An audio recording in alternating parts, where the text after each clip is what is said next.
Assalamualaikum warahmatullahi wabarakatuh. Alhamdulillah, Allahumma sholli ala Rasulillah. Sahabat semuanya yang dimuliakan oleh Allah Subhanahu wa taala, kita melanjutkan kajian kita di dalam kitab Bulughul Maram, sudah sampai hadis yang ke-7. Qala al-musannifu rahimallahu taala nafa'nallahu bihi wa bi ulumihi fi darini amin. Wa an rajulin sahiban nabiyya sallallahu alaihi wasallam qala, daripada seorang laki-laki dari kalangan sahabat Nabi SAW, qala, ia berkata, naha Rasulullah sallallahu alaihi wasallam, telah melarang siapa Rasulullah sallallahu alaihi wasallam, antagtasilal mar'atu, telah melarang seorang wanita mandi, bifadli rojuli, dengan bekas lebihan mandi suami atau lelaki, awir rojulu, atau mandinya seorang lelaki, bifadlil mar'ati, dengan bekas mandi perempuan atau istrinya. Wal yagtarifa jami'an, melainkan hendaklah keduanya mengambil airnya masing-masing, artinya menciduk masing-masing. Jadi menciduk bersamaan. Menciduk bersamaan, artinya di sini mandi bersama. Nih. Sungguh indah ajaran Islam mengajak kita untuk selalu romantis kepada pasangan kita. Akhrajahu Abu Daud, mengeluarkan pada hadis siapa Imam Abu Daud, wan Nasa'i, dan Imam Nasa'i, wa isnaduhu sahihun, dan isnadnya hadis adalah sahih. Makna hadis ini mengandung pengertian bahwa ketika bersuci dari junub, suami dan istri dilarang menggunakan bekas lebihan air masing-masing. Dan keduanya boleh melakukan bersuci dari satu wadah atau bak dan sebagainya dalam waktu yang bersamaan. Artinya mandi bersama, menciduk bersama. Faidah dari hadis ini adalah seorang istri dilarang mandi dengan air bekas mandi suami.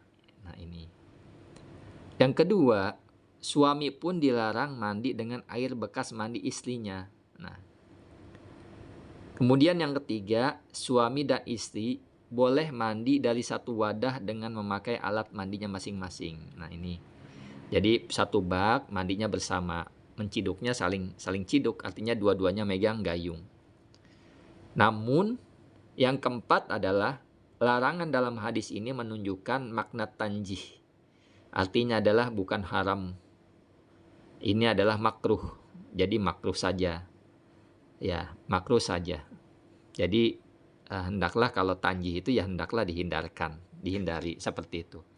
Karena ada hadis setelahnya ini yang berkaitan, yang akan kami bacakan.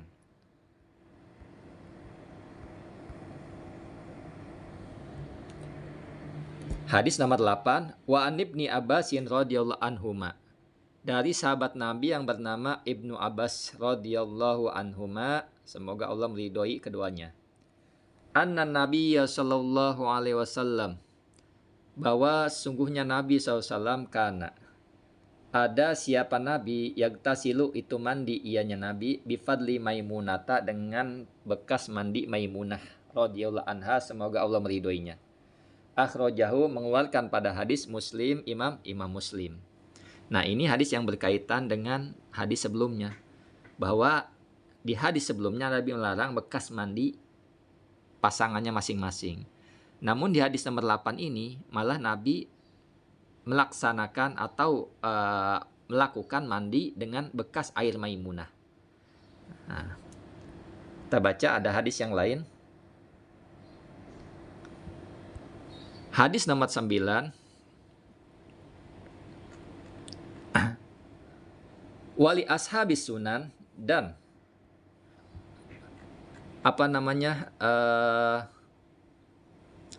kepada ashabus sunan, milik ashabus sunan, artinya Abu Daud, Nasai, Tirmidzi, dan Ibnu Majah.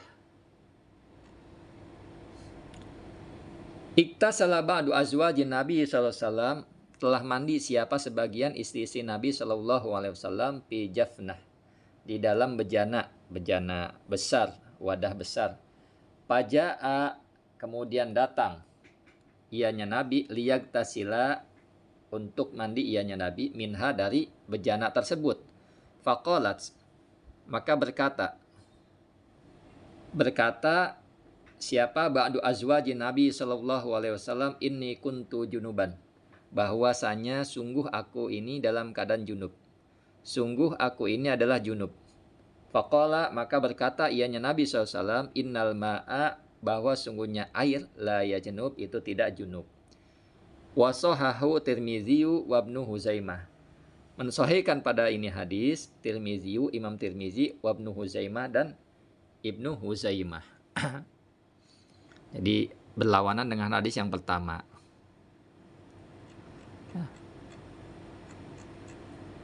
Makna hadis ini adalah mengandung bahwa seorang lelaki dibolehkan bersuci dari sisa air yang telah digunakan oleh istrinya. Selagi seorang lelaki dibolehkan bersuci dari sisa air lebihan istrinya, maka secara kias seorang wanita juga dibolehkan pula bersuci dari air lebihan suaminya. Dan dalam keadaan tersebut, hukum air lebihan itu adalah suci lagi mensucikan. Nah, walaupun kalau mandi kita di bak air ada kecelikan air yang kembali lagi ke bak itu tidak masalah. Sebab air itu tidak najis. Oleh karena itu Nabi SAW bersabda kepada istrinya, sesungguhnya air ini tidak najis. Nah, kata Nabi SAW, untuk menetapkan dan mengukuhkan hukum kesucian air tersebut, ini antara kemudahan agama Islam dan betapa mudah hukum-hukumnya untuk diamalkan. Seperti itu. Jadi faidah dari hadis ini ya, lelaki dibolehkan mandi dari sisa air yang telah digunakan pakai atau digunakan oleh istrinya. Nah, yang kedua, sisa air tersebut hukumnya suci lagi mensucikan sebab airnya tidak najis. Kecuali memang sudah jelas najis, tuh air ada kotoran najis, misalkan kotoran ayam, kotoran kucing dan sebagainya. Yang ketiga, orang yang lebih utama dibolehkan memakai bekas orang yang berada di bawahnya. Dan adalah satu ketentuan hukum. Jadi artinya orang yang lebih utama dibolehkan memakai bekas orang yang berada di bawahnya. Ya kan, artinya Maimunah, sebagian istri Nabi mandi duluan, kemudian Nabi mandi. Kata sebagian isinya, ini air, aku tadi mandi junub. Kata Nabi SAW, sungguh air itu tidak junub, artinya tidak membawa kotoran istilahnya. Innal ma'a la ya junub, sungguhnya air itu tidak junub. Ya, makna tidak junub, innal ma'a la ya junub, itu artinya sungguhnya air itu tidak najis.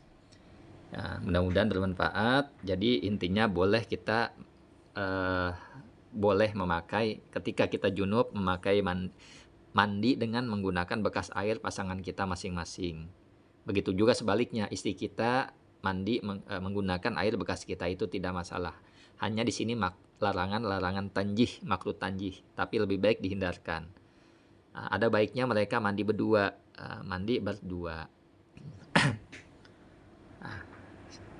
Assalamualaikum warahmatullahi wabarakatuh.